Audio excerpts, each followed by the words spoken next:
ஒரு திருமணமான பெண் அவங்க அம்மா வீட்டுக்கு எப்போ எந்த டைம் நினச்சாலும் அம்மா வீட்டுக்கு போகணும் அப்படின்னதும் அவங்க யார்கிட்டையும் பர்மிஷன் கேட்காத நினச்சதும் போயிட்டு வரணும்.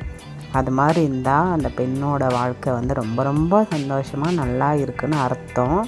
நானும் இப்போ இது மாதிரி சொல்கிறேன்ல, ஆனால் கல்யாணம் ஆன புதுசில் பிளஸ்ஸி பிறந்த புதுசுலலாம் அம்மா வீட்டுக்கு வரணுன்னா ஒரு வழியாகிடுவேன். ஏன்னா அப்போல்லாம் நினச்சதெல்லாம் கூட்டுன்னு வர மாட்டாங்க. அதான் உண்மை. நான் ஒரு 2 நாள் எக்ஸ்ட்ரா இருக்கணும் அப்படின்னா கூட பர்மிஷன் கேட்கணும். அதுக்கப்புறம் குழந்தைக்கு அங்கே வில்லேஜ்லாம் செட் ஆகாது, கோல்ட் ஆகிடும், இருமல் சளி ஆகிடும் அப்படின்னு சொல்வார். அதுக்கப்புறம் எங்கள் அத்தை ஒரு 2 நாள் விடுவாங்க. அதுக்கப்புறம் 3ஆவது நாள்லாம் குழந்தை இட்டுன்னு வரலையாடா, குழந்தைங்கள இட்டுன்னு வரல, என்னையும் சேர்த்துட்டான் இட்டுன்னு வரலையா அப்படின்னு கேட்பாங்க. அதனாலேயே அவர் என்ன பண்ணுவார், வந்துடுறியா பாப்பு அப்படி சொல்வார். ஆனால் அவருக்கு நல்லா தெரியும் எனக்கு அம்மா வீட்டில் இருக்க இஷ்டம் அப்படின்னு சொல்லிட்டு நானும் நிறைய வாட்டி அழுதுன்னா வந்திருக்கிறேன். அதுக்கப்புறம் ஒரு நாள் தூங்கிக்கின்னு இருக்கும் போது மழை வந்தது. மழை வரும்போது ஜன்னலை பார்த்துட்டு எங்கள் அம்மா வீட்டில் பெட்ரூமில் பார்த்தா ஒரு ஜன்னல் திறந்ததும் ஒரு மரம் தெரியும். அது மாதிரி இங்கே இருந்தது. அதனால் அழுது நின்றேன். என்ன ஆச்சு கேட்டார். எனக்கு எங்கள் அம்மா வீட்டு ஞாபகம் வந்துடுச்சு. அடிப்பாவி தோதனை இருக்குது, சரிவா போயிட்டு வரலாம் அப்படின்ட்டு. ரொம்ப டைப் பண்ணுறது கிடையாது இப்போலாம். ஆனால் கல்யாணம் ஆன புதுசெல்லாம் ரொம்ப டாமினேஷன், போகக்கூடாது வரக்கூடாது அப்படிலாம். ஆனால் இப்போ அப்படிலாம் கிடையாது. எனக்கு பைக் ஓட்ட தெரியும். அதனால் மெயின் ரூட்டில் போலினா கூட நான் காயார் வழியாக காட்டு வழியாக போயிட்டு அம்மா வீட்டுக்கு போயிடுவேன் அப்படின்னு தெரியும். நினச்ச டைமில் எங்கள் அண்ணனை மீட் பண்ணலாம். இப்போ இருக்கிற தைரியம்லாம் அப்போ கிடையாது. ஆனால் இப்போவுமே அப்போதுலேருந்தே எனக்கு ப்ரைவசி தான், வீட்டில் பிரச்சனை கிடையாது.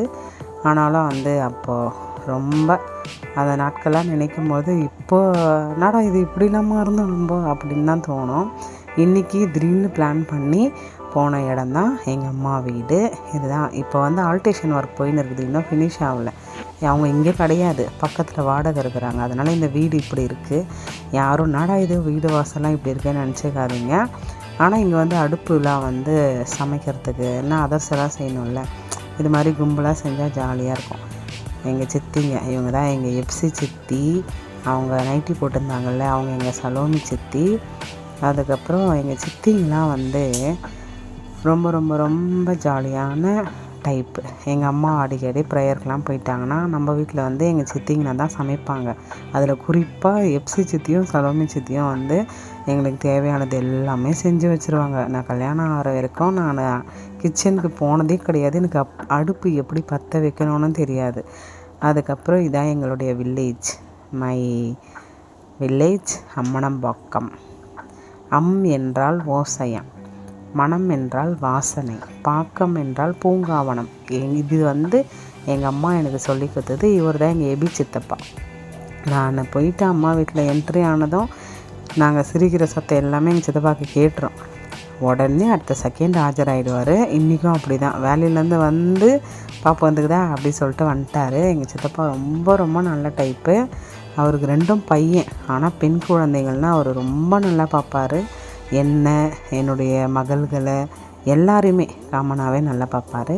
இவங்க எங்கள் பாட்டி பாக்கியம்மாள் ராஜரத்னம். உலகத்திலேயே என் மேலே ரொம்ப ரொம்ப ரொம்ப பாசமாக இருந்த ஒரு ஜீவன். ஏன்னா நான் ஒரே பேத்தி, 5 பேர பசங்க. அதனால் தங்கச்சிடா அக்காடா அப்படின்னு சொல்லிட்டு ரொம்ப பாசமாக இருப்பாங்க எங்கள் ஆயா. இப்போ இல்லை, இறந்து போயிட்டாங்க. அவங்க இருந்திருந்தால் இன்னும் நல்லா இருக்கும். அதுக்கப்புறம் பார்த்திங்கன்னா வீட்டுக்கு வந்தாச்சு. எங்கள் அப்பா கூட தான் வந்துட்டேன். பிளஸ்ஸையும் ஷேரனும் ஃபோன் பண்ணி எங்கே இருக்கிறீங்க, அப்பாவும் நீயும் ஒன்றும் வரலன்னு கேட்டிருந்தாங்க. 2 பேரும் உட்காந்து டிவி பார்த்துட்டு இருந்தாங்க. நான் ஃபோன் பண்ணி சொல்லிட்டேன் வரத்துக்கு லேட் ஆகும், தங்கச்சி பத்திரமா பார்த்துக்கோ அப்படி சொல்லிட்டு நான் வீட்டுக்கு வந்தாச்சு. Thank you to all. மறக்காமல் சப்ஸ்கிரைப் பண்ணுங்கள்.